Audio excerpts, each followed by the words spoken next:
Novena eya Yezu Kabaka. Novena eno tennaku za mwezi ankalakalira ekyuka okusinziira ku kalenda eya Eklezia. Eno novena ereeta eddembe mu kukkiriza kw'omuntu, esobola okusomebwa obudde bwonna, naye buli mwaka esomebwa mu kwetegekera okukuza olunaku lwa Yezu Kabaka.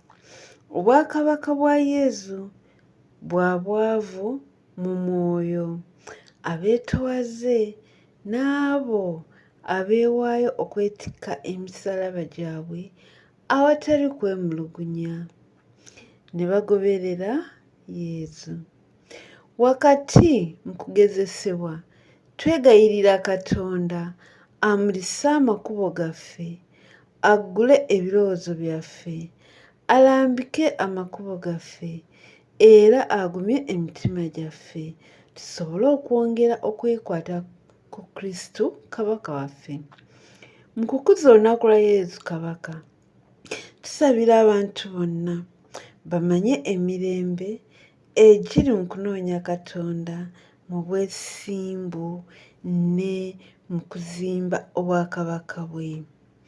Tutandika n'akabonero ak'okununulwa kwaffe mu linnya lya Paatiri n'erya Mwana n'erya Mwoyo Mutuukirivu. Amiina. Wano twanjula ebyetaago byaffe mu novena eno.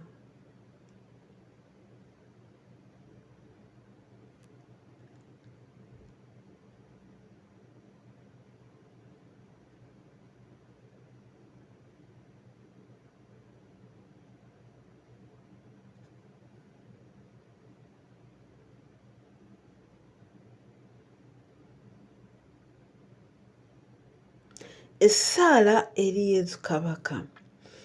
Yezu Kristu Katonda, gwe Kabaka w'ensi n'eggulu, gwe entandikwa era enkomerero y'ebintu byonna. Wakola Eklezia wo abeere abantu abajjulira obulungi obwakabaka bwo. Ku lwa Mwoyo Mutuukirivu otutabaganya n'otufuula omuntu omu, nga otuyita tubeere abooluganda ab'amaka agamu aga Katonda.